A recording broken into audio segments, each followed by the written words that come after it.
that might actually.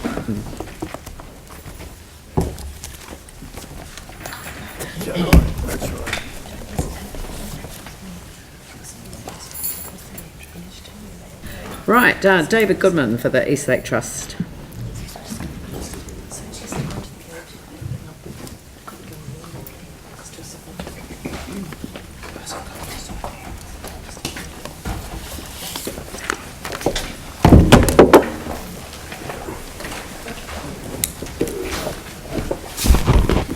Thank you, Mayor, councillors, for agreeing to see us yet again. I think it's probably the third time we've been in front of you.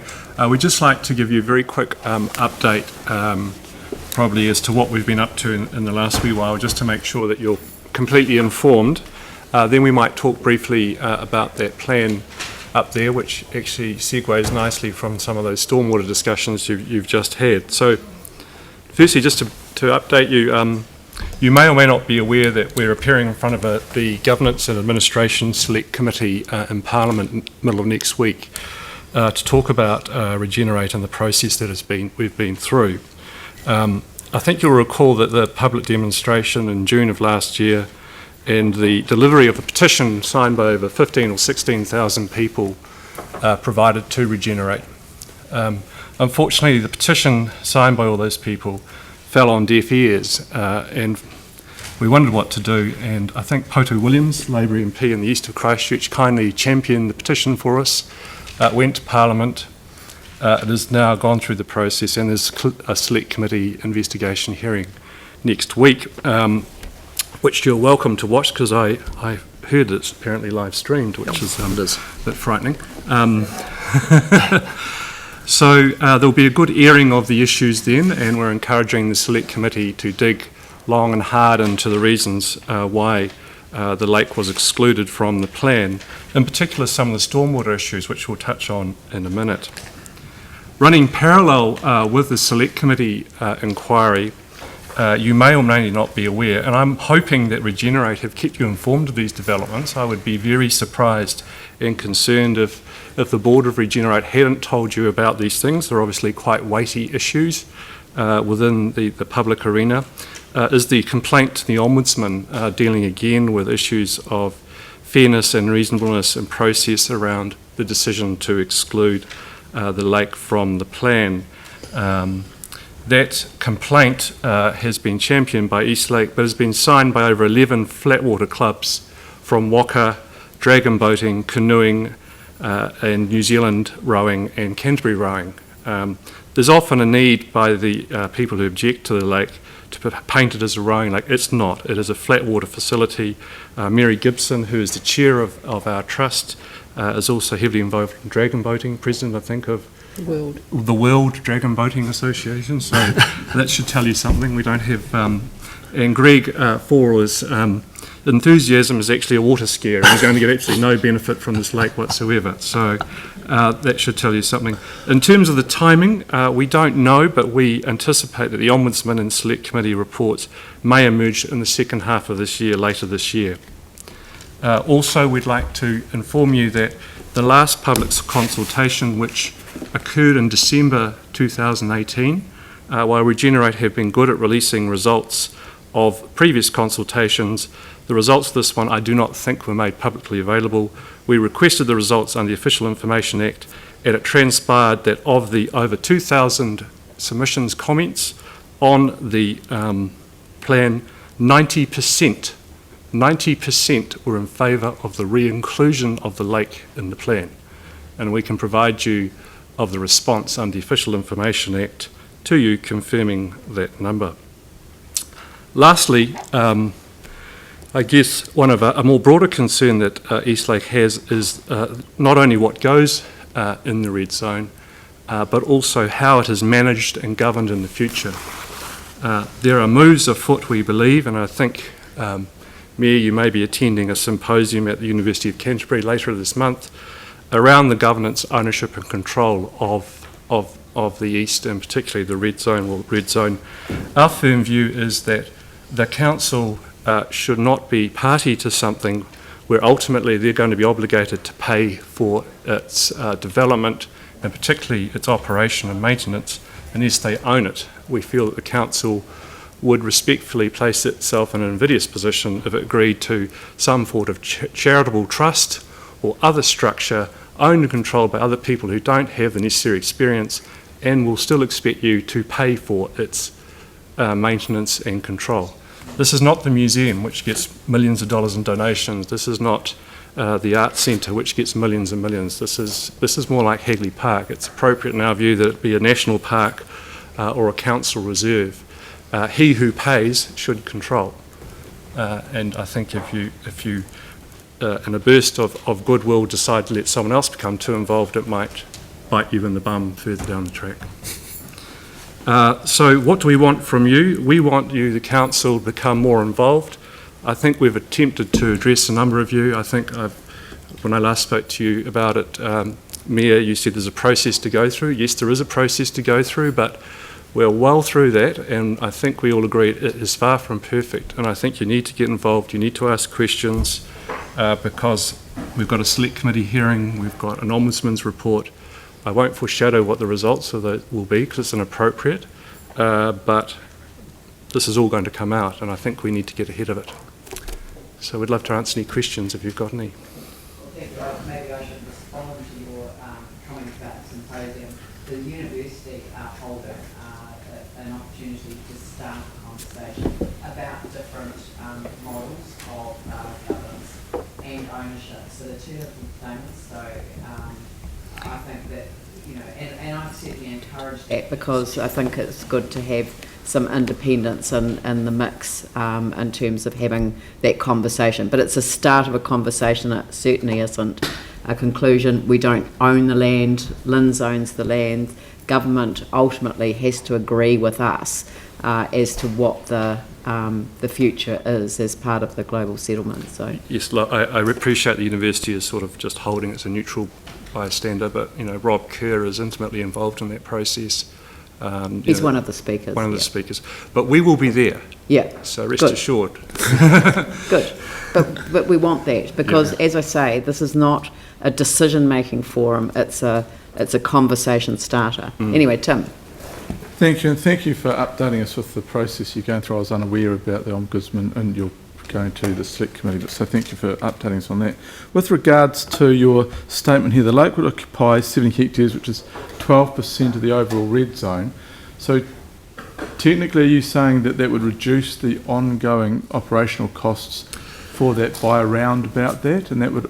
No, we're saying that we only represent 12%. So if you put in the lake, it will reduce the cost to the council because we have provided detailed figures to Regenerate on how the lake can be run and operated and is self-sufficient. So we have the accounts from the South Island Rowing Association, which runs Ruataniwha, and also the Lake Hood Association. And it shows that the average operating costs of a lake, they're expensive to build, but once built, they're relatively cheap to run, is about $500,000.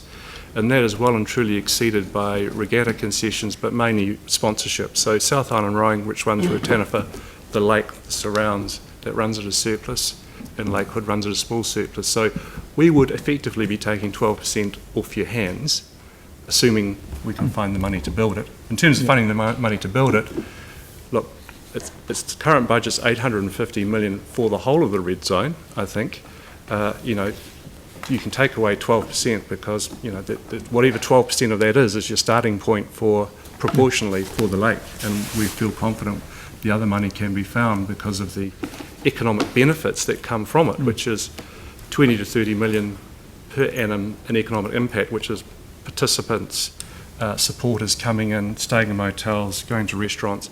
It's no different from the rugby stadium in that regard. It's 20 to 30 and 380 in economic impact or benefit as well, which is over 30 years savings and unemployment, health, etc., which is a different equation. But the main one is the 20 or 30.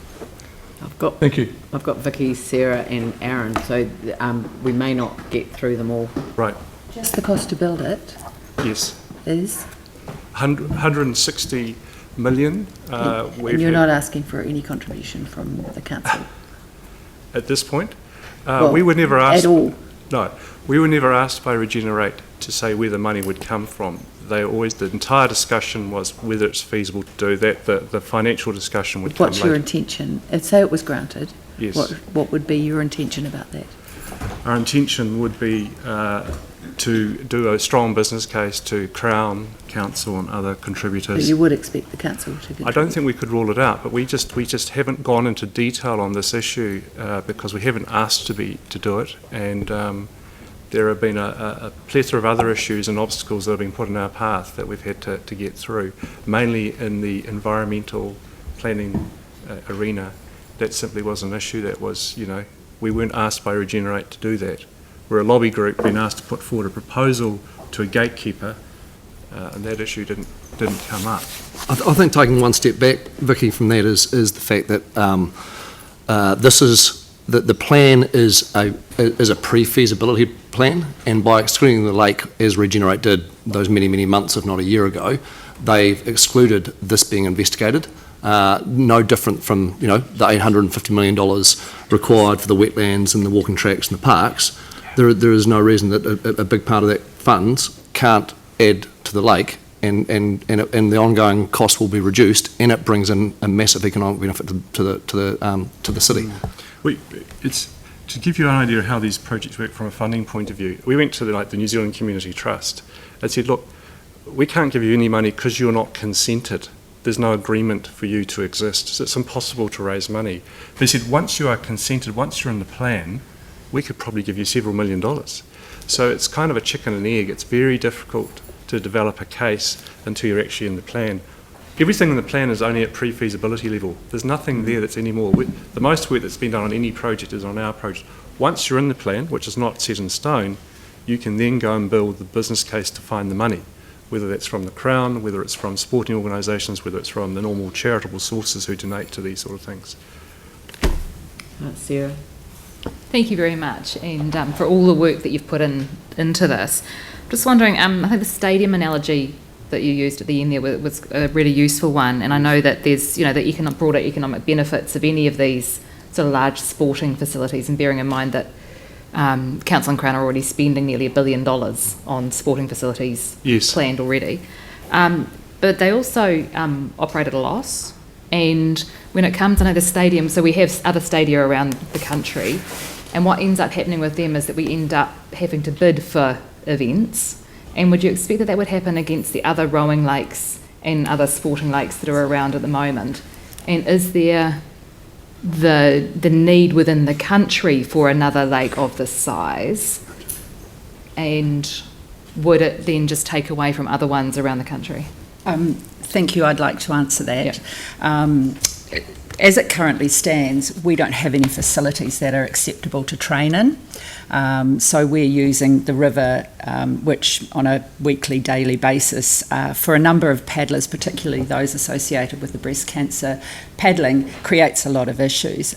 We just don't have any decent training facilities, let alone competition facilities. I've been the past chair of the New Zealand Dragon Boat Association. We've alternated between Lake Hood and we've recently gone back to Karapiro. We won't go back to Lake Hood again, simply not deep enough, doesn't provide the facility. What that then does means that our South Island competitors are year on year having to travel, and they're saying it's not fair, it's not acceptable, we won't do it.